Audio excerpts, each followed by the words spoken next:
Cuando el deber llama y tropieza con la puerta, cuando un villano confiesa sin que nadie le pregunte y cuando Hollywood intenta resucitar el humor de los 80 con guantes de seda, solo puede significar una cosa: es hora de un nuevo combate en Film Versus. Hoy enfrentamos a dos comedias del absurdo separadas por más de 35 años que pretenden hacerte reír con todo, incluso con lo que no debería hacerte reír. Por un lado, The Naked Gun o Agárralo como puedas en España, de 1988, La pistola desnuda o ¿Y dónde está el policía?, en LATAM. La joya del humor absurdo dirigida por David Zucker, uno de los responsables de joyas del género como Aterriza como puedas o Top Secret, y que nos presenta esta vez a Leslie Nielsen, convertido en leyenda gracias al teniente Frank Drebin, un policía tan torpe como entrañable.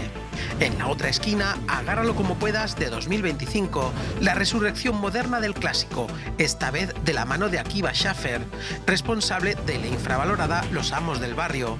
Schaffer nos propone a Liam Neeson como protagonista, demostrando que incluso un tipo con cara de póker puede lanzarse a la autoparodia. ¿Podrán Neeson y Schaffer estar a la altura del disparate eterno de Nielsen y Zucker? Spoiler, no busques lógica, aquí solo hay gags. Así que ponte la placa de policía al revés, ajusta la pistola que nunca dispara recto y reza para no resbalar con la cáscara de plátano en plena persecución, porque hoy enfrentamos a Agárralo como puedas, de 1988, contra su secuela, reboot o remake o todo junto, de 2025. ¡Vamos! Aquí no hay nada que ver, por favor.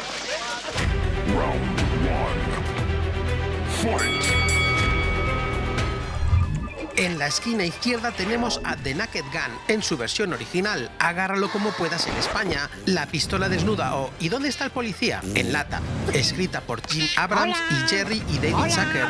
Este último también la dirige. La original, el clásico del 88 que dio inicio a una saga inconfundible del humor absurdo. La trama es sencilla: el teniente Frank Drebin debe evitar un atentado contra la reina Isabel II durante su visita a Los Ángeles. Entre tanto, se mete en líos, se enamora, se disfraza de árbitro de béisbol, canta el himno nacional sin saber cantar y deja un rastro de caos a cada paso. No se trata de argumento, sino de excusa. Cada escena está diseñada con un gag independiente, como un sketch cosido al siguiente con pegamento barato, pero con la suficiente chispa como para convertir la película en un clásico absoluto de la parodia. Sus mejores golpes son un ritmo incesante, chiste tras chiste, sin dejar respiro. La película no deja que te despistes ni un solo segundo. El humor visual y verbal, juegos de palabras, slapstick, gags imposibles, con un actor protagonista nacido para este papel. Y una trama policial paródica. Adapta para el cine la serie original de Police Squad, que homenajea y parodia las series policiales clásicas de los 60 y 70, con humor visual, juegos de palabras y situaciones absurdas. Nos encontramos ante uno de los mejores ejemplos del humor absurdo en el cine. En la otra esquina, el reboot, secuela de 2025, escrita por Dan Gregor, Doug Mann y Akiva Schaffer. Este último también la dirige. El planteamiento recupera la idea de un policía torpe, Frank Drebin Jr., el hijo de Frank Drebin original, que se ve envuelto en medio de una gran conspiración criminal, pero lo actualiza. Drebin Jr. debe intentar resolver un misterioso asesinato ayudado por la hermana de la víctima, una sensual escritora de crímenes y del que todas las pistas apuntan a un magnate tecnológico. Esta nueva versión intenta recrear ese espíritu absurdo, pero con el filtro de los tiempos actuales, humor más controlado, parodia con guiños a la cultura digital y una narración más coherente que la del 88. Sus mejores golpes son una propuesta de autoconsciencia. El remake o reboot sabe que es remake o reboot y juega con ello. No intenta superarlo, solo homenajearlo recuperando algunos gags icónicos de la saga original. Una pareja protagonista con un Liam Neeson que sorprende por el contraste entre su imagen de héroe de acción y lo ridículo de las situaciones en el caso de Neeson. Una baza arriesgada y valiente pero que juega en su contra, en mi opinión. Y una Pamela Anderson con una complicidad y encaje humorístico asombroso. Y una intención clara de llevar a buen puerto todo el proyecto con una actualización digna. Nos encontramos ante un intento loable de seguir una saga mítica dentro del género del humor absurdo. Ambas cintas son hermanas de género y propuesta con más de 35 años de diferencia y eso se nota. La original se percibe como más auténtica, no necesita coherencia, era puro caos controlado. El remake, en cambio, intenta cuadrar más las piezas, lo que le quita algo de frescura, y aunque puede llegar a disfrutarse incluyendo una pizca más de sentido argumental general, y en el que en casos más ortodoxos se percibiría como un punto a favor, es justo ese caos controlado del original que hace que los jueces se decanten por ella. Primer asalto para el original del 88. Ok. Pero nada sirve sin un buen protagonista que se caiga de las escaleras con estilo. ¿Quién encarna mejor al torpe oficial de la ley? ¿Leslie Nielsen ¡Hola! o Liam Neeson? ¡Hola! Drogas. Enfermera, dele alguna droga. ¿No ve que está sufriendo? Heroína, Frank. Norbert, eso ya es más jodido. Tendrás que darme un par de días para conseguirla. Round 2. Fight. Entra al ring el legendario Leslie Nielsen, dando saltos y golpeando con los puños al aire con su sonrisa inimitable, mientras le da al árbitro, entrenador y a un payaso que andaba por ahí. Un actor que había pasado décadas en papeles dramáticos y serios hasta que descubrió que su cara inexpresiva era el mejor recurso cómico imaginable. Nielsen se convierte en Frank Drebin con una naturalidad insultante. Cada gesto, cada frase absurda dicha con tono solemne, ¿Estás segura de que no quieres comer nada? tiene tal complicidad que es imposible resistirse a no reírse. Su Drebin es un héroe patético y a la vez inolvidable y entrañable. Y es que Nielsen parece nacido para este tipo de comedia, con un punto de seriedad, complicidad y humor tan bien ajustado que no lo imaginas haciendo otro papel. I'm ready for you. Golpes fulminantes. Junto a él, Priscilla Presley como Jane, la novia improbable del detective. Aunque Priscilla Presley era más conocida en ese momento por haber sido la esposa de Elvis Presley y por su participación en la serie Dallas, su actuación sorprendió a muchos porque demostró un talento cómico muy natural. Su química con Leslie Nielsen fue clave para el éxito del film, logrando mantener una elegancia y seriedad perfectas frente al caos slapstick que la rodea, lo cual hace que el humor funcione aún mejor. Su papel continuó en toda la trilogía, consolidando a Priscilla como parte esencial del universo de la saga. Golpes potentes. Los terceros en atacar son los compañeros de Drebin, George Kennedy como el capitán Ed Hocken y O.J. Simpson como Norbert, el policía gafe que sufre todas las desgracias posibles antes de acabar en silla de ruedas. George Kennedy aporta a Hocken una mezcla de autoridad paternal y complicidad cómica, con un tono seco y una presencia física imponente que contrasta con las payasadas de Drebin. A diferencia de otros personajes que suelen reaccionar con incredulidad ante las absurdidades de Drebin, Hocken lo acepta con naturalidad, lo que intensifica el humor absurdo de la historia. Su personaje es serio en apariencia, pero participa sin cuestionar en situaciones ridículas, lo que lo convierte en un perfecto contrapunto cómico. Curiosamente, Kennedy, conocido por papeles dramáticos como en La leyenda del indomable de 1967 y por la que ganó un Oscar, demostró en esta trilogía su gran versatilidad y sentido del humor, convirtiéndose en un pilar del universo de la saga en la gran pantalla. Por otro lado, Norbert, el compañero y amigo de Drebin, funciona principalmente como recurso cómico de desgracias físicas. Es un personaje entrañable dentro del mundo de Agárralo como puedas, el eterno compañero gafe de Drebin, víctima de los accidentes más imposibles y una pieza clave del humor físico de la saga, aunque con el tiempo, Simpson se convirtió en protagonista de uno de los juicios más mediáticos de la historia tras ser acusado del asesinato de su ex esposa Nicole Brown y Ronald Goldman. Tras ese escándalo, su imagen pública cambió por completo y las escenas cómicas de Norbert, donde siempre le ocurren desgracias, adquirieron una lectura muy distinta para muchos espectadores. Terminó siendo más recordado por su vida real que por su papel en la comedia. Aún así, ambos personajes golpean con torpeza pero con eficiencia.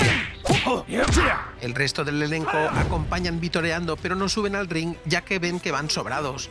Aunque tengo que hacer mención especial al villano Vincent Ludwig, interpretado por Ricardo Montalbán. Ludwig es un magnate sofisticado y aparentemente respetable, que en realidad está detrás de un complot para asesinar a la reina Isabel II durante su visita a Los Ángeles. Lo genial del papel de Montalbán es que lo interpreta completamente en serio, no hace humor, no guiña el ojo al espectador, actúa como si estuviera en un drama de espionaje elegante, lo que hace que los chistes a su alrededor funcionen aún mejor. Su porte refinado, su voz grave y su compostura impecable contrastan con el caos que genera Frank Drebin, y eso convierte al personaje en un antagonista memorable. Montalbán aporta a Agárralo como puedas lo que Leslie Nielsen aportó al protagonista: seriedad total en medio del disparate. El reparto de 2025 está más que aturdido, al poco consiguen recuperarse. Liam Neeson se pone en guardia tambaleándose pero dispuesto a defenderse. ¡Venganza! Grita antes de intentar golpear. La decisión de incluir a Neeson como protagonista de la versión actualizada de Drebin sorprendió a todos, a mí el primero. ¿Un actor de thrillers serio parodiando su propia imagen de tipo duro? Suena bien, pero también arriesgado. El contraste es la clave. Verlo hacer chistes físicos y decir barbaridades con su voz grave es, como mínimo, curioso. Pero creo que no es acertado del todo. Sinceramente, no me acaba de convencer. Y posiblemente vaya en contra del criterio de muchos, pero creo que los responsables de casting debieron pensar que, como Nielsen encontró su hueco en el humor porque sus papeles serios no funcionaban del todo, Neeson correría la misma suerte. Pero en realidad el planteamiento no es del todo correcto, ya que Neeson sí es un actor que ha tenido éxito en sus papeles de acción. Podrá gustarte más o menos, pero no podemos negar que es un género que Neeson domina. El hecho es que pasa de actor consolidado con éxito en el género de acción a una apuesta por la comedia que se siente desajustada e incluso por momentos ridícula, pero en el mal sentido, y creo que es debido a que, a diferencia de Neeson, Nielsen tiene ese rostro payasil que es perfecto para el tono que se quiere dar. Solo tiene que mirar con complicidad a cámara para darse cuenta que es perfecto para el papel. Su concepto cara de palo es muy fuerte en él. Neeson, en cambio, no dispone de esa ventaja. Ojo, no digo que lo haga mal, para muchos será perfecto, pero no dispone de esa transmisión cómica. Parece el típico personaje de acción de Neeson metido con calzador en una comedia absurda. Es demasiado serio, su cara de palo no ayuda porque tenemos a Neeson demasiado introducido en el papel de tipo duro de acción en nuestro subconsciente. No es suficiente para llenar el hueco de Nielsen. Aún así, Neeson golpea fuerte porque de eso sabe bastante.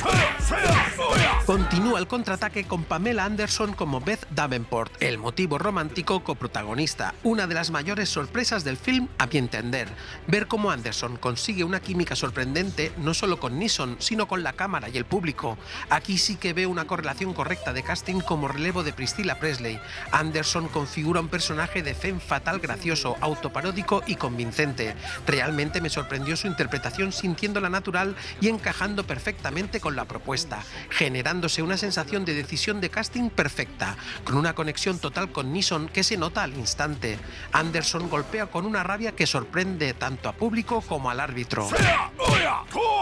El último en contraatacar es Danny Huston como Richard Kane, el villano de turno. Huston conforma un villano estándar y perfecto para la propuesta, con un enfoque totalmente serio, aunque no del todo, y que, como ya es habitual en la saga, el único personaje que se podría trasladar a cualquier película del género de James Bond y encajar sin problemas.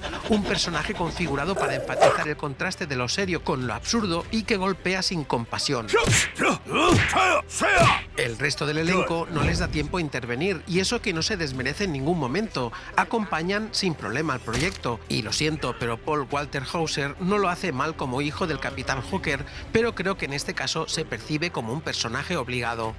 Ambos repartos tienen sus golpes fuertes. La original cuenta con el peso pesado del gran Leslie Nielsen, la leyenda del género. Su complicidad en este tipo de proyectos le otorgó el título del rey de la comedia absurda, título sobradamente ganado por méritos, encima con una Priscilla Presley que sorprende porque encaja como un guante. El resto del elenco, sobre todo Ricardo Montalbán, destacan por acompañar a Nielsen de manera perfecta, pero Nielsen lleva la batuta en este concierto. En la propuesta más actual, sin embargo, no hay un maestro de ceremonias tan claro. Es cierto que Neeson y Anderson despuntan en el film y Huston no se queda atrás. Por separado lo tienen difícil contra Nielsen y su grupo, pero en conjunto tienen posibilidades, sobre todo por esa Pamela Anderson que desborda sorprendentemente. Pero por desgracia, continúo viendo a Neeson con desventaja, y la prueba está aquí. De uno de sus empleados del muelle. Un hombre llamado Norbert. Entonces pudieron llevarle al hospital a tiempo. Y en mi organización no tiene cabida ninguna clase de actividad de tipo criminal. ¿Y fuera hace solo 5 años? Apuesto miles de acres hasta donde alcanzaba la vista. Pero ahora, por supuesto. 20 años en la cárcel por impudicia tremebunda. ¿Será imprudencia temeraria? Te has olvidado un cuchillo en la mesa. ¿Dónde lo pongo? ¡Ahí! ¡Apartad! Y si no lo estaba, ¿quién lo estaba? ¿Y dónde coño estaba yo? Pero mi noche estaba a punto de comenzar.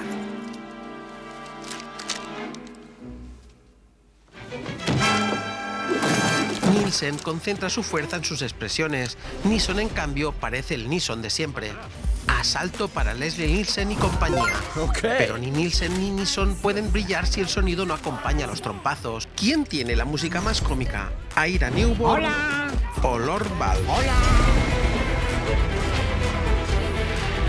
¿Desde cuándo la policía tiene que cumplir la ley? Desde siempre. ¿Ah, sí? ¿Y quién va a detenerme? ¿Otros polis? Sí. ¿Lo dice en serio? ¿Lo dice en serio? No. Round 3. Fight!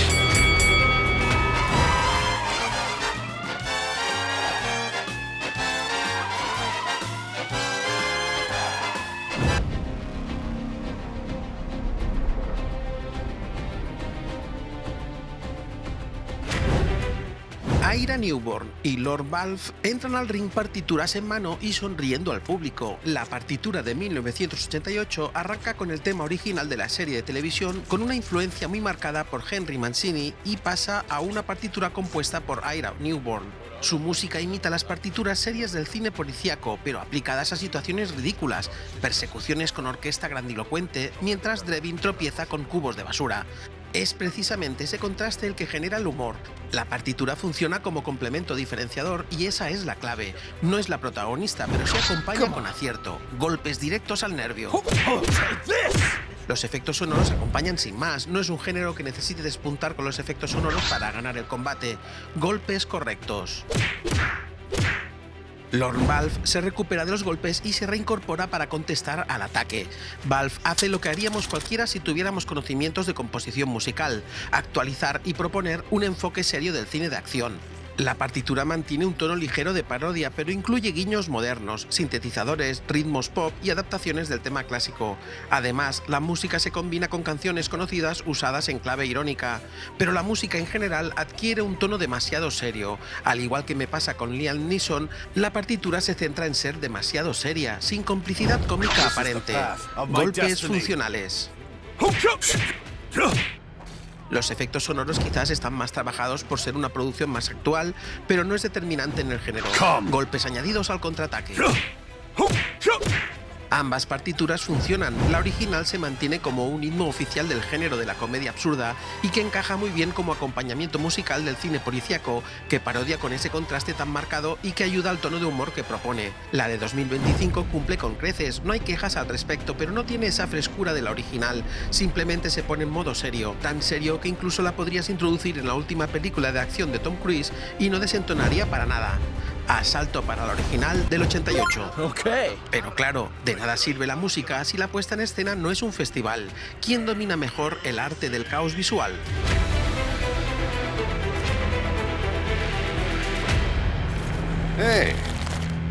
Fíjate, la prueba desaparecida del caso Kellner. Dios mío, era inocente. Fue a la silla eléctrica hace 2 años. Round 4. Fight! El diseño de producción de la original no busca realismo, busca decorados funcionales para hacer reír, escenarios policiales de manual, estadios de béisbol, oficinas sobrias que se convierten en escenarios del disparate. Todo parece serio hasta que un gag rompe la ilusión. Se siente auténtica pero teatral al mismo tiempo. Y es que el material original en el que se basa la saga cinematográfica, la serie de televisión estadounidense Police Squad, es una sátira del género policíaco, parodiando las series dramáticas de crímenes de las décadas de 1950 y 60. Y aunque el continente es serio, el contenido es humorístico. Tiene un tono policial urbano que me encanta y golpea sin compasión. El diseño de producción de la secuela Reboot del 2025 sube la apuesta visual con escenarios más elaborados, efectos, persecuciones espectaculares, efectos digitales para algunos gags imposibles. Todo mucho más grande, más moderno, más blockbuster. Se siente como una cinta de acción actual sin ningún problema en demostrar que puede rivalizar con cualquier película de acción moderna, pero ello no le da ventaja en este combate. Una de las ventajas que tiene la original es que propone un escenario perfecto para el tono policíaco clásico. En cambio, la de 2025 se decanta más por el cine de acción puro y duro. No es que sea negativo, pero si la comparamos con la original, el remake, secuela, reboot parece más un producto estándar que no un escenario para la comedia absurda. La fotografía y composiciones son más que correctas, igual que sus golpes. Ambas cintas no necesitan destacar en este asalto de diseño de producción. No es determinante, aunque hay que reconocer que lo absurdo suele funcionar mejor en lo pequeño, en lo cutre, en lo que parece real pero se rompe con un gag. El exceso digital resta algo de gracia al darle grandilocuencia añadida innecesaria. Sin embargo, los jueces dan un empate al no decantarse demasiado hacia uno u otro concepto. Pero claro, ¿qué sería de todo esto sin un director que sepa cuándo introducir un gag visual de fondo? ¿Quién dirige mejor la comedia absurda? ¿David Zucker o Akiva Schaffer?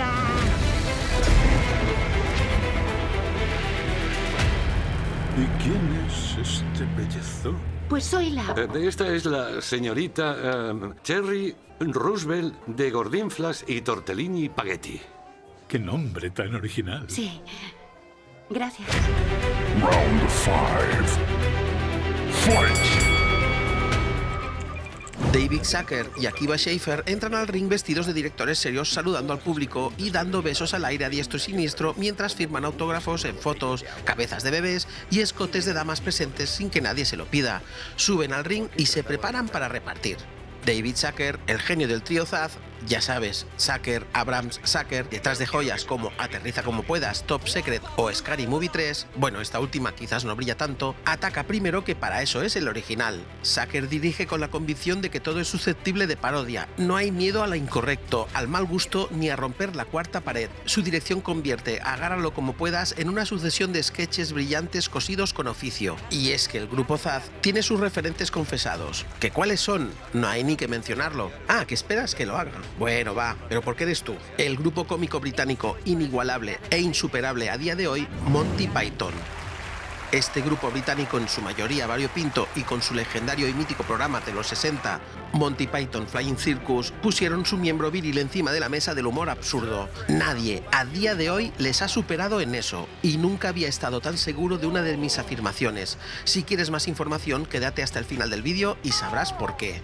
El hecho es que Zucker usa ese humor y lo lleva a su terreno con soltura, astucia visual y concepto universal que consigue un nivel de conexión con el público que consigue atrapar, hasta el punto de crear 2 secuelas más que, en mi humilde opinión, están al mismo nivel de calidad que la original, configurando una de las trilogías mejor cerradas en el mundo del cine. Zucker golpea con furia a su oponente. Akiva Schaffer en el suelo mira la lona y con la mano tapándose la nariz por el dolor se incorpora y al destapar su cara se puede apreciar una nariz de payaso. El árbitro ríe y deja que el combate continúe. Schaffer es un digno heredero del humor paródico, pero con menos libertad. Es más autoconsciente, más meta, más contenido en el absurdo, temeroso de pasarse de rosca. Su dirección es sólida pero no tan valiente, y aunque su propuesta se percibe como una buena actualización, se distrae en lo serio. Su tono está bien ejecutado hacia el género de acción, que ello le resta puntos paradójicamente. Schaffer procura continuidad, pero le falta esa chispa de la original. Y no le falta mucho, pero le falta. Su propuesta convence, pero no supera. Posiblemente sea problema de la dirección de actores más que al empaque en general, ya que es cierto que se percibe quizás demasiada seriedad en el conjunto de personajes, sin dar mucha complicidad cómica. Es posible que pecara de no pasarse de gracioso y se frenara antes de tiempo. Aún así, diré a su favor que en conjunto se podría haber hecho mucho peor, así que ni tan mal. Schaffer contesta sin piedad. Ambas direcciones son más que correctas. También es cierto que es un género ligero y susceptible de no ser exigente en estos apartados, pero sí que debe mantener una coherencia mínima apreciable, y ambas cumplen sin problemas, pero quizás ese tono ligeramente exagerado y espectacular le resta puntos a la propuesta de 2025. ¿O es que los jueces valoran más lo contenido? En cualquier caso, dan el asalto al original del 88. Pero aunque haya un buen guión y dirección, siempre hay una escena que lo define todo. ¿Cuál es el Hadouken definitivo? ¡Toma esto! muerto, capullo! Lo siento, no oigo nada si dispara mientras habla. Round 6. Fight!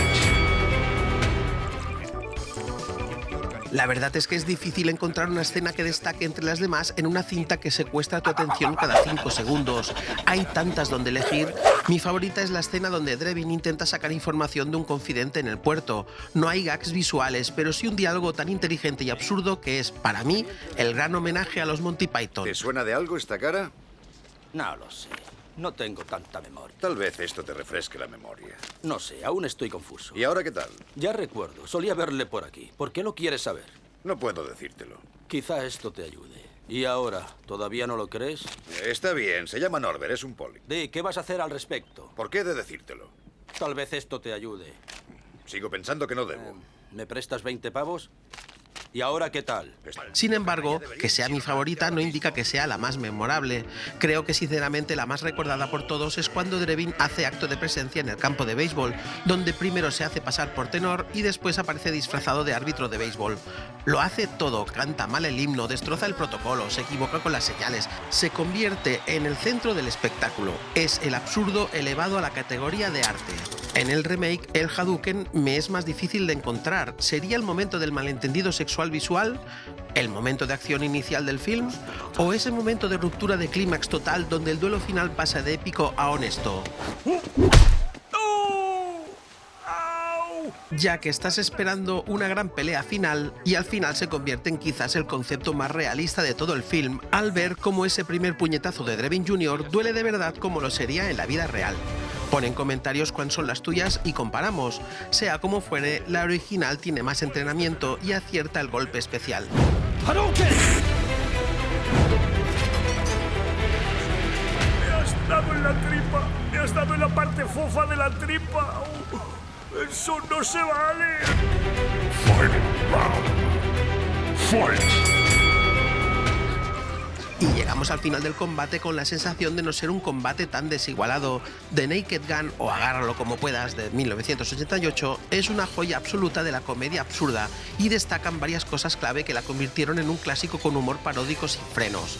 Es una avalancha de chistes visuales, juegos de palabras y gags constantes. No hay un solo minuto sin alguna broma, desde lo más tonto hasta lo más ingenioso. Su ritmo es frenético. Si un chiste no te hace reír, el siguiente llega en 2 segundos. Es tan preciso que incluso los chistes malos funcionan por pura acumulación. Con un Leslie Nielsen en su mejor momento, Nielsen perfecciona su arte, interpretar lo ridículo con una solemnidad total. Su entrega impasible es lo que hace que el absurdo funcione.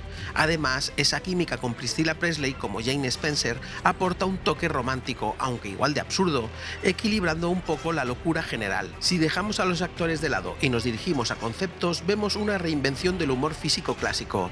The Naked Gun mezcla el slapstick de Chaplin y Keaton con el ritmo acelerado de los 80, haciendo que funcione tanto visual como verbalmente. El humor es atemporal, los chistes no dependen de referencias políticas o modas pasajeras, sino del absurdo universal y el lenguaje visual. Es toda una referente del género. En cuanto a la versión de 2025, la película funciona como un intento de revivir la franquicia con gusto por la nostalgia, mezclado con los elementos modernos del cine de comedia actual. Como elementos a su favor tiene que, al igual que la primera entrega de la saga, esta versión juega con el estereotipo del detective inexperto o torpe, el caos físico, con escenas visualmente exageradas. En la nueva se menciona explícitamente que Drebin Jr. hereda la forma peculiar de hacer las cosas de su padre. La película también incluye gags recurrentes del universo anterior, por ejemplo, caos al volante, escenas de malinterpretación visual o confusión, detalles que los fans reconocerán como clásicos de la saga. En cuanto al tono, mantienen un ritmo acelerado de chistes, aunque creo que no alcanza el ingenio del original, aunque se acerca. Sin embargo, se le añaden algunas piedras en el zapato con ese Liam Neeson aportando su característica seriedad que veo como un desajuste frente al estilo cómico de Leslie Nielsen en la saga original. Las otras piedras en el zapato serían que se recurre mucho a la nostalgia y a gags ya vistos, lo que para algunos hace que se sienta más como un homenaje que como algo verdaderamente nuevo. Aún así, pienso que podría haber sido un desastre, teniendo en cuenta la tendencia actual, y creo, sinceramente, que solo se tienen que pulir ciertos aspectos si se quiere llegar a competir de tú a tú con la trilogía original. La original es equilibrada y fresca, y definió el estándar de cómo hacer una comedia absurda con ritmo, ingenio y y personalidad. Es una de esas películas que puedes ver 1000 veces y siempre encuentras un chiste nuevo escondido en el fondo del plano. Si Aterriza como puedas fue la gran revolución del humor absurdo, Agárralo como puedas fue su consagración. La de 2025 tiene claros los ingredientes y es un muy buen acercamiento, con buenas y acertadas intenciones en gran parte del metraje. Sin embargo, la sensación de que algo falta es latente. Si la comparamos incluso con las secuelas de la saga original, se queda un punto por debajo. Es por ello que los jueces dan la victoria a la original por decisión unánime. ¡Eso no se vale! Pero a ver, ¿tú te habías peleado alguna vez? Pues sí, unas cuantas. Ay, madre, creo que voy a apuntar.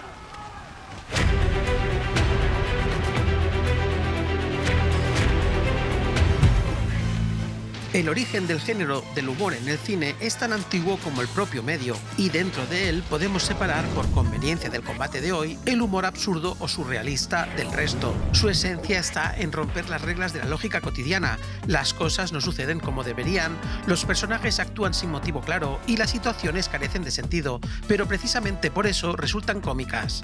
En lugar de burlarse de algo concreto, como hace la sátira o la parodia, el humor absurdo juega con el sinsentido mismo. Puede surgir de un diálogo incoherente. Ánimo, Ed. Esto no es un adiós. Solo es un hasta nunca. Una situación imposible. ¡Una granada! Una exageración ridícula. La dirección que teníamos de Monique de Carlo estaba en el barrio de la ciudad conocido como Pequeña Italia. Esperábamos que esto pudiera ser la pista que nos condujera hasta Héctor Savage. O una reacción totalmente fuera de lugar. ¡Policía! ¡Tiren las armas! En el fondo, es un humor que nos hace reír porque desafía el orden y la razón y nos recuerda que la realidad a veces también puede ser completamente absurda. Si hacemos un repaso rápido en la historia del cine, deberíamos retroceder a la década de 1920 para encontrar sus orígenes y concretamente en las obras del gran maestro de la comedia, Buster Keaton. Keaton mantenía un rostro inexpresivo conocido como cara de palo. ¿Os suena? A pesar de estar inmerso en situaciones complejas y físicamente exigentes. Este contraste entre el caos externo y la calma interna es una fuente clave del humor absurdo. Creo que Keaton es el tatarabuelo de Leslie Nielsen.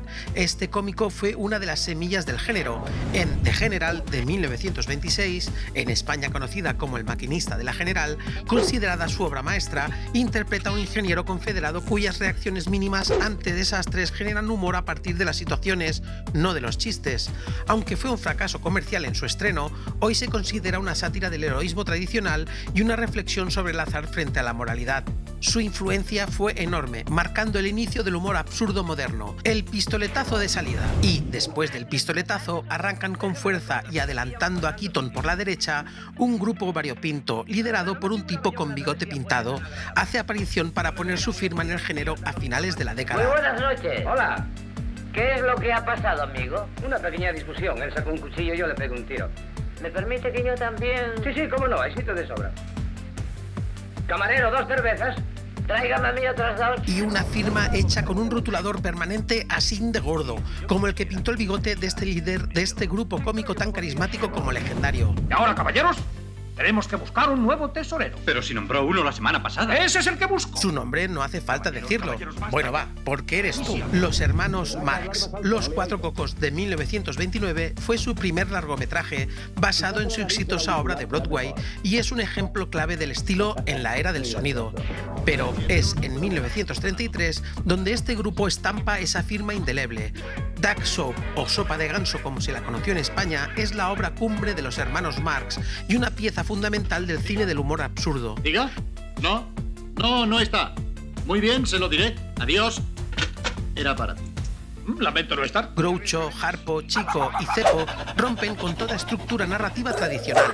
Carece de una trama lineal y se compone de una serie de secuencias cómicas independientes que funcionan como ataques directos a la lógica, la política y las convenciones sociales. A través de una sátira feroz contra la guerra y el poder, los Marx utilizan el caos, los juegos de palabras, el ritmo frenético y la ruptura constante de las normas racionales para crear un asalto todo lo que tiene sentido. Escenas icónicas como el del espejo roto o la rutina de los sombreros muestran su maestría en el humor físico y verbal, combinando improvisación y absurdo puro. Aunque su estreno fue también un fracaso comercial, se ve que el humor absurdo no gustaba demasiado en esas épocas, con el tiempo su reputación creció enormemente.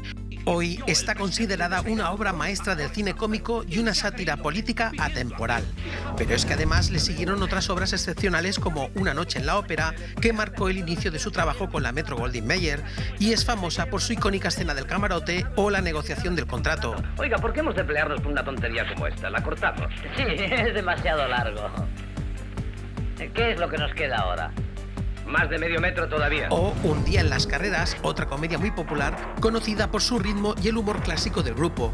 Los hermanos Marx son el primer gran referente de este género. Ojo, os lo dice alguien que tiene toda su filmografía en DVD. Sí, ese aparato que sucedió al VHS. Maya, no sé por qué me esfuerzo. Si no saben lo que es un DVD, menos un VHS. Avanzamos 30 años mal contados y el humor absurdo evolucionó hacia una forma más madura y compleja al fusionarse con el surrealismo y la crítica social. Cineastas como Luis Buñuel o Stanley Kubrick usaron la irracionalidad no solo para provocar risa, sino para desnudar las hipocresías sociales, las obsesiones humanas y las estructuras absurdas del poder.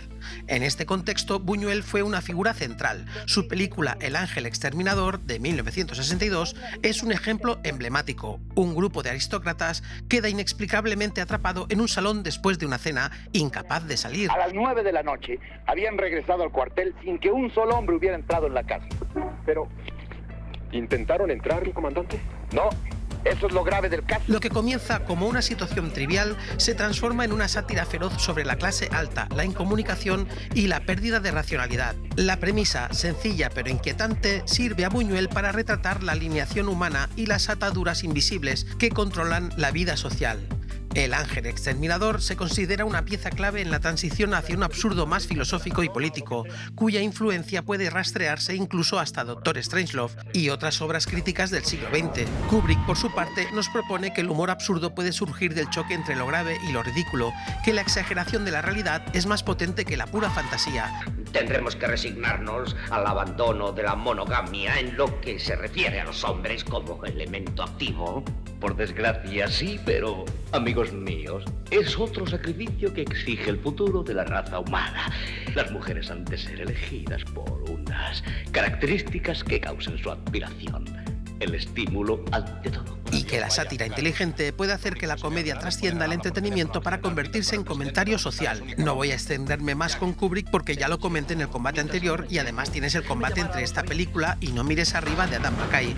Así que en cuanto acabes de ver este, tienes otros platos que disfrutar. Solo comentar que es una de las grandes en la historia del cine y de las mejores en el género del humor absurdo. Nos acercamos a los 70 y mientras el mundo vibraba con los Beatles y el Flower Power, la televisión británica era un poco menos divertida, hasta que la BBC estrenó un programa con un título tan raro como su contenido, Monty Python's Flying Circus. El público no entendía nada, pero se reía igual, porque aquello no era un show de sketch normal, era una bomba surrealista que nos podía proponer desde un tour ciclista con los pintores más famosos de la historia hasta unos mafiosos extorsionando al ejército británico. Sorry, Colonel. Well, don't worry about that, but please do sit down. Y animaciones de collage imposibles firmadas por un tal Terry Gilliam. ¡Hola! El único estadounidense del grupo. Grupo que no solo adelanta por la derecha a los hermanos Marx, sino que lo hacía por arriba, por abajo, por el centro, por todos lados. El Escuadrón Python estaba formado por 6 genios muy distintos. Juntos crearon un humor tan libre que incluso los finales de los sketches desaparecían. Literalmente, un policía entraba en la escena y decía: se acabó este sketch, y pasaban a otra cosa. Después de dominar la televisión, dieron el salto a la gran pantalla con, y ahora algo completamente diferente, en 1971, frase célebre en la serie de televisión por definir los interludios entre los sketches. En España se la conoció como Se armó la gorda, no me preguntes por qué. Básicamente era un recopilatorio de éxitos con sketches del programa y principalmente estaba destinada al público estadounidense. Pero su verdadera explosión llegaría en 1975 con Monty Python's and the Holy Grail, Los Caballeros de la Mesa Cuadrada y sus locos seguidores en España. Una parodia medieval filmada con tanto ingenio como pobreza. No había presupuesto para caballos, así que los actores fingían montarlos golpeando cocos. Y el resultado fue épico. Una sucesión de gags y escenas memorables tanto en lo visual como en sus diálogos. Ahora apartaos, digno adversario. No es más que un arañazo. ¿Qué decís? ¿Os he cortado un brazo? No, no es cierto. ¿Entonces eso qué es? Heridas más graves he sufrido. Me cuesta mucho decirlo ya que todo lo que hacen los Python es oro puro, pero para mí es la mejor de su trilogía cinematográfica.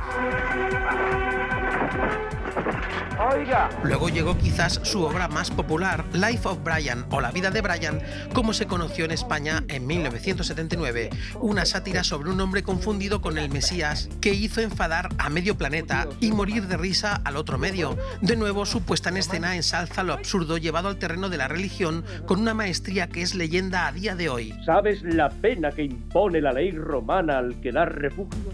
No, la crucifixión. Molesto, ¿eh? Podría ser peor. Fue censurada en varios países, pero hoy está considerada una de las mejores comedias de la historia. Por último, The Meaning of Life, El sentido de la vida en España, en 1983.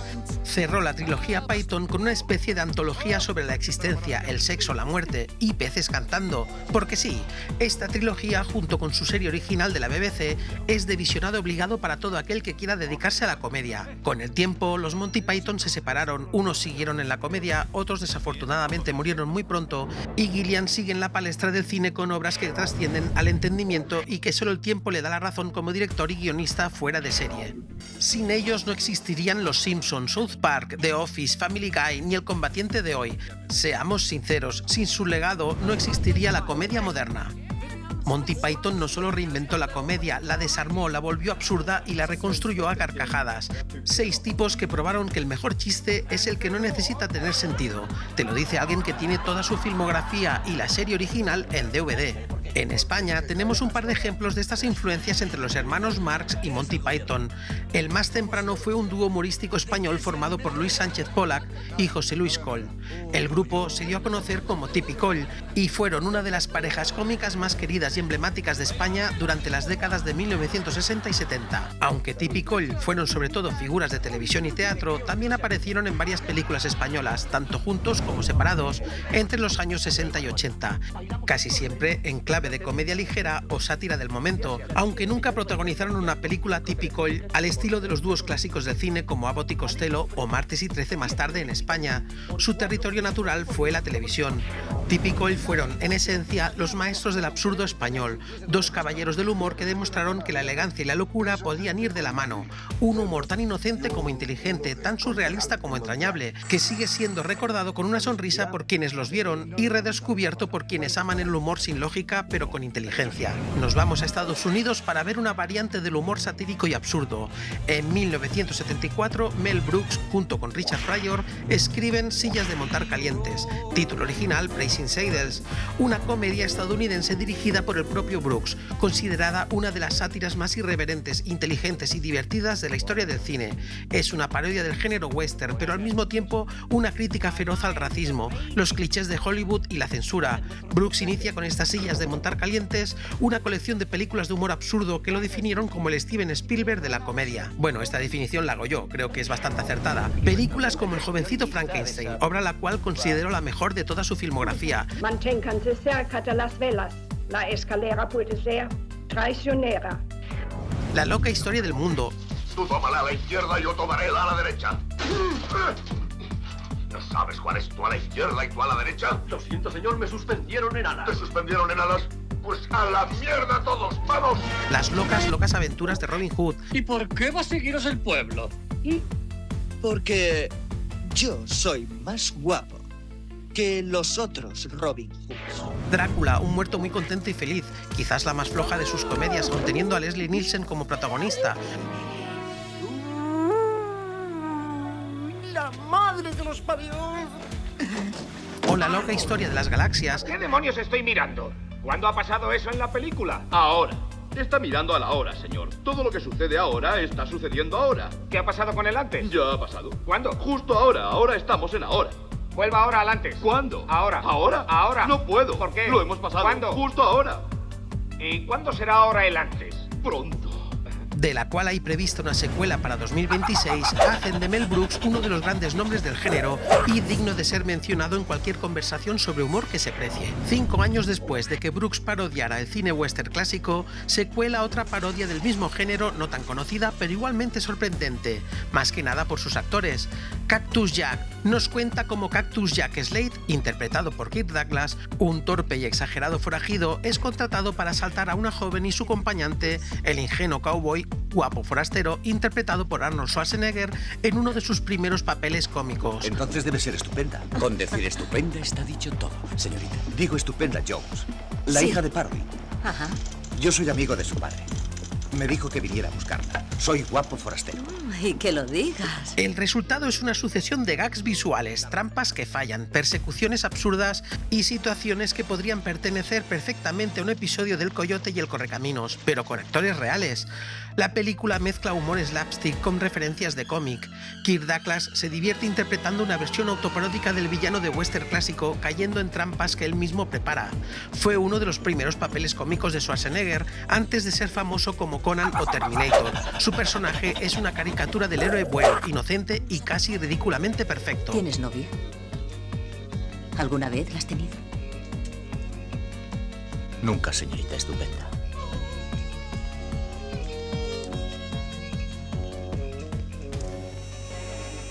¿Qué vas a hacer?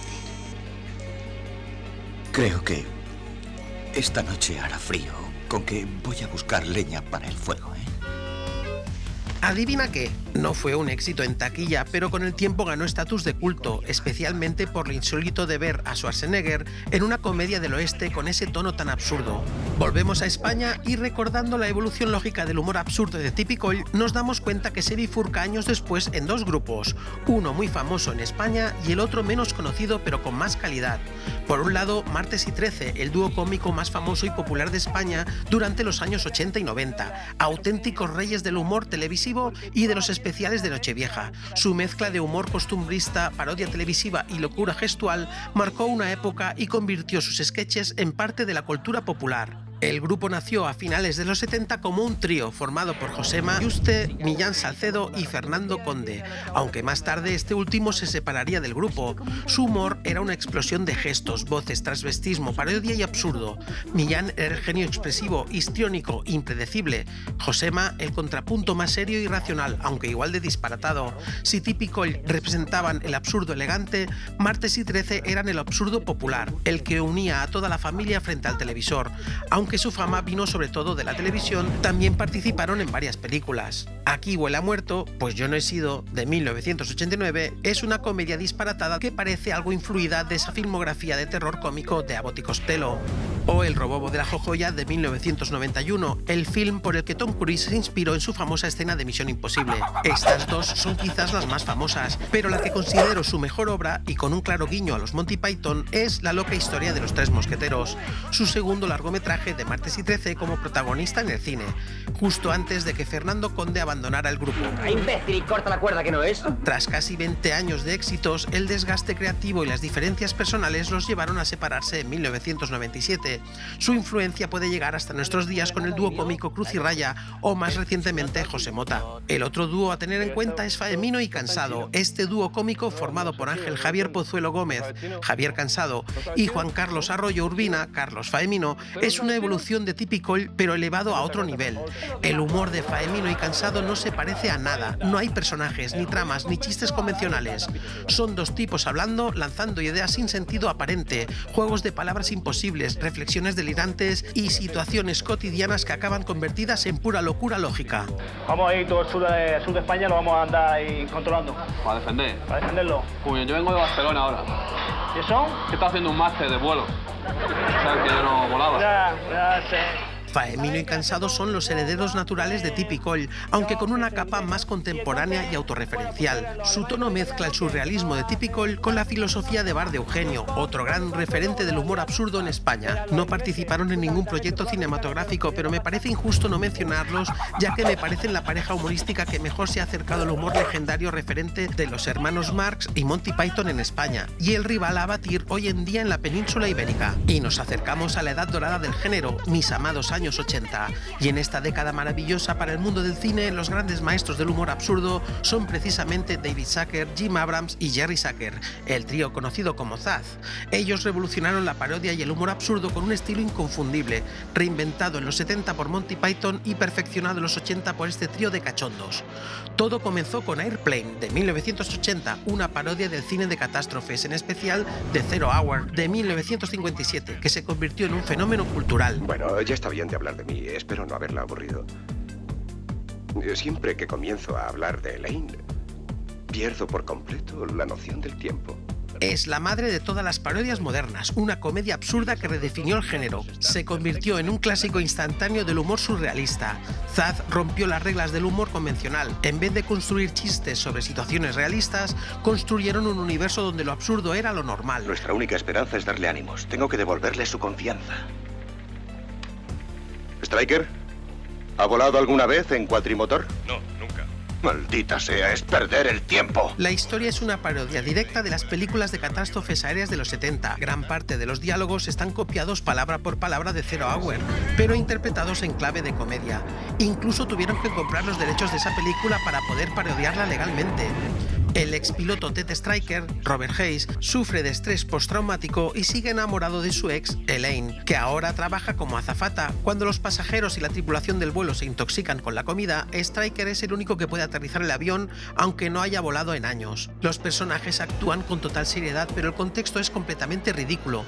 Esa seriedad es crucial. El humor Zaz no funciona si los actores parecen saber que están en una comedia. Por eso el casting fue tan brillante. Actores dramáticos como Leslie Nielsen o Robert Stack se convirtieron en cómicos involuntarios. La película costó menos de $4 millones y recaudó más de 170. Fue un fenómeno cultural. Lanzó la carrera cómica de Leslie Nielsen y estableció el molde para todas las parodias posteriores. Una de estas parodias posteriores fue Top Secret, de 1984, una parodia de las películas de espías y Guerra Fría con momentos visuales tan ingeniosos que rozan el surrealismo puro, como la escena filmada completamente al revés. Es una parodia delirante que mezcla el cine de espías tipo James Bond y las películas de Elvis Presley, con el tono de gag por segundo característico del trío Zaz. ¿Cómo está, sargento Cantamal? ¿Sí? Comprendido. Hágame saber cualquier cambio en su estado. Ha muerto. La historia sigue a Nick Rivers, interpretado por un jovencísimo Val Kilmer en su debut cinematográfico, un cantante de rock estadounidense que viaja a la Alemania Oriental para participar en un festival cultural. Allí se ve envuelto accidentalmente en una trama de espionaje, resistencia, nazis, científicos locos y una vaca con botas. De nuevo, el estereotipo de fracaso comercial, pero con los años se convirtió en una película de culto por los fanáticos del humor absurdo y visual. Hoy se considera una obra maestra del absurdo cinematográfico, especialmente por su atención al detalle. Cada plano tiene un chiste escondido, una de mis favoritas del género, por no decir la que más, y también poseedor de una versión en cinta en formato beta. Sí, ya lo sé. Si no saben qué es un VHS, menos un beta. 4 años más tarde se estrena la primera entrega de una saga memorable y el ganador del combate de hoy. El título en España siempre fue un chiste en sí mismo. Agárralo como puedas. No tiene nada que ver con el original de The Naked Gun, pero sí que era una referencia a Aterriza como puedas, que era el gran éxito del humor absurdo reciente y supongo que se quiso sacar relación y rendimiento en su momento. No voy a extenderme demasiado porque ya se ha dicho todo en el combate, solo recordar que la original nació como derivado de la serie Police Squad, cancelada tras 6 episodios, pero que se convirtió en culto. En esta serie de televisión hay las bases que llevaron al éxito a la saga cinematográfica y consolidación del género del humor absurdo. Considero también, y como ya he dicho antes, que sus secuelas están a la altura de la original. Si bien es cierto que la primera fue la sorpresa, considero que sus secuelas cierran una trilogía perfecta. Verán, lo importante en los problemas de parejas es aclarar bien las cosas y no enredarse en acusaciones mutuas. A ver, ¿quién de los dos es el impotente? Bueno, pues es él. Ah, sí, claro. Justo un año después volvemos a España para enfrentarnos a la que, para mí, es el mejor exponente del género en el país. Amanece, que no es poco, es una de las películas más singulares, queridas y surrealistas del cine español. Fue escrita y dirigida por José Luis Cuerda, un ingeniero español, Antonio Resines, que trabaja en Estados Unidos, regresa con su padre, Luis Ciges, a España y acaba llegando a un pueblo donde los habitantes viven según sus normas completamente absurdas y surrealistas. ¿Qué dice? ¡Que si me quieres! Pero hombre, padre, no me joda, hombre, no me joda. Pues mira, tampoco es que sea una cosa de... Hay hombres que nacen de la tierra, el voto se organiza para decidir quién será adúltero esa semana. Siguiendo nuestra costumbre, tenemos que decidir primero quién se presenta a puta. Segundo, quiénes se presentan adúlteras. Tercero, si hay alguna que quiera meterse monja. Y cuarto, si hay alguna que le interese ser marimacho. Y la gente acepta todo con naturalidad. Más que una trama lineal, la película es una sucesión de escenas disparatadas, diálogos filosóficos, religiosos o poéticos y una sátira amable del mundo rural y de la mentalidad española. Por cierto, tú cuando ayunas así como hoy por los pobres, ¿ellos cómo lo notan? Por el cuerpo místico de Cristo. Con el tiempo ha alcanzado el estatus de película de culto, especialmente por su humor absurdo, su lenguaje literario y su crítica velada a la sociedad española. Es una película que parece un cruce entre Luis Buñuel y Miguel Gila, otro gran cómico del absurdo en España, con una pizca de Monty Python, pero con alma de pueblo manchego. ¿Y usted dónde da clases? En Oklahoma. ¿En los Estados Unidos? Sí, señor. ¿Y cómo anda por allí la política? Revueltilla, ¿eh? Es una obra que nombro entre las primeras en cuanto a ejemplo del humor absurdo y una de las mejores comedias del cine español.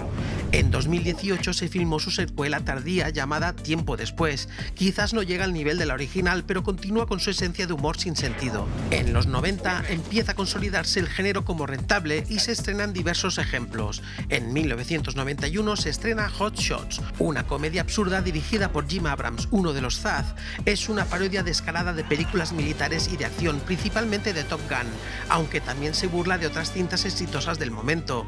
La protagoniza Charlie Sheen como Topper Harley, un piloto de combate atormentado por el pasado de su padre, una parodia directa del trauma de Maverick. Lo acompañan Cary Elwes, Valeria Golino, Joy Bridges y John Cryer, todos en roles caricaturescos y cargados de humor físico, juegos de palabras y gags visuales.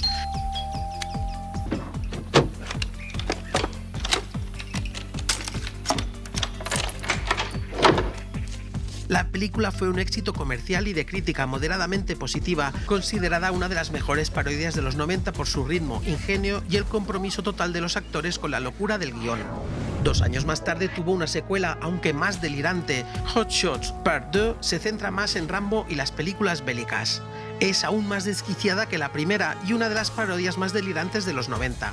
De nuevo dirigida por J. Abrams y protagonizada por Charlie Sheen como Topper Harley, esta vez la película cambia los cielos por el campo de batalla, convirtiéndose en una burla épica de las películas de acción y guerra, sobre todo de Rambo 2 y 3. Ese mismo año se estrena un intento algo fallido de parodiar una saga que por entonces lo estaba petando dentro del género de acción. Loaded Weapon, o Con el arma a punto como se la conoció en España y protagonizada por Emilio Estevez, en modo parodia total de Mel Gibson y Samuel L. Jackson imitando al Danny Glover de Arma Letal. ¿No ha visto Hot Shots? No es que quiera hacer comparaciones, pero ¿no cree que es una coincidencia bastante curiosa que esté usted haciendo esto y que en Hot Shots... Bueno, ve que se acabó. El sargento Jack Colt es un policía rebelde con pasado traumático que debe hacer equipo con el veterano Wes Luger para investigar el asesinato de un agente de la DEA. Pronto descubren una conspiración que involucra galletas de la fortuna adulteradas. Yo no sé nada, yo no he visto nada, yo no he dicho nada. Nada. Se dice nada, no se dice nada. Hay una D y una A al final, nada. La historia es solo una excusa para encadenar gags visuales, referencias absurdas y parodias de clásicos de acción, desde El silencio de los corderos hasta Rambo, pasando por Die Hard o Dirty Harry. En su estreno tuvo críticas mixtas porque el género de parodias ya empezaba a saturarse, pero con el tiempo se convirtió en película de culto entre fans del humor absurdo. Su tono, ritmo y espíritu Zaz la hacen una continuación natural de Hot Shots Part 2. Volvemos a España y avanzamos a 1998 para descubrir una de las mejores películas españolas dentro del género del humor absurdo y surrealista. Una de mi top 3 en el género hecho en España, El milagro de Petinto. Pedazo de invento la gaseosa, macho. Fue dirigida por Javier Fesser, quien debutaba en el largometraje tras hacerse famoso con cortos llenos de humor absurdo y visualmente muy elaborados como Aquel ritmillo o El secreto de la trompeta. Cuenta la vida de Petinto, un hombre ingenuo y devoto que desde joven solo sueña con una cosa: formar una familia numerosa. Se casa con Olivia, una mujer ciega, y ambos pasan los años intentando tener hijos sin mucho éxito. Un día, por error, 2 extraterrestres caen en su casa y el matrimonio cree que el milagro ha ocurrido. Por fin tienen descendencia. Desde entonces crían a los alienígenas como si fueran sus propios hijos humanos, con una ternura absurda y una lógica que desafía toda razón. Fesser mezcla retro, stop motion, maquetas, efectos caseros y humor físico. Su estilo bebe de Amanece que no es poco, Monty Python, Gene Tancaró por Delicatessen y Terry Gilliam por Brasil, pero con sabor español, ingenuo y lleno de ternura. Una de las mejores comedias del cine español.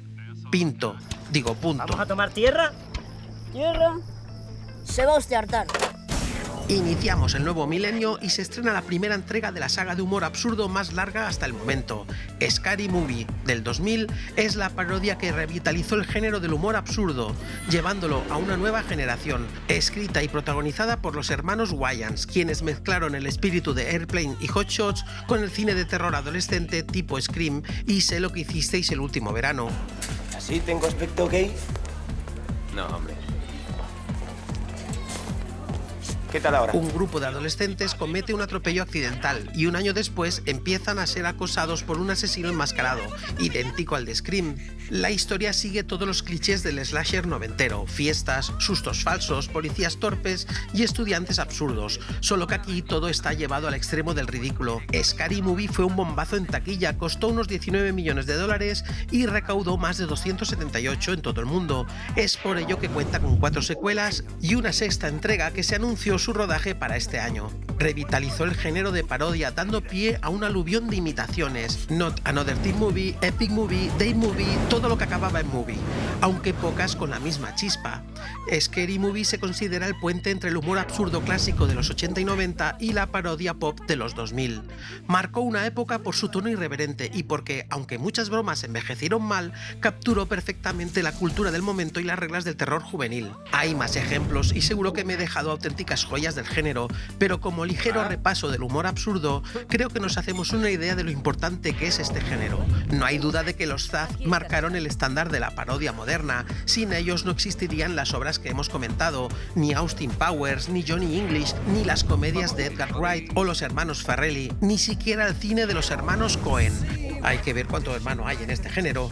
Su humor absurdo inspiró a generaciones, aunque pocas veces ha sido igualado. Su precisión cómica y su control del ritmo visual hacen que, pese al caos aparente, cada gag esté milimétricamente calculado.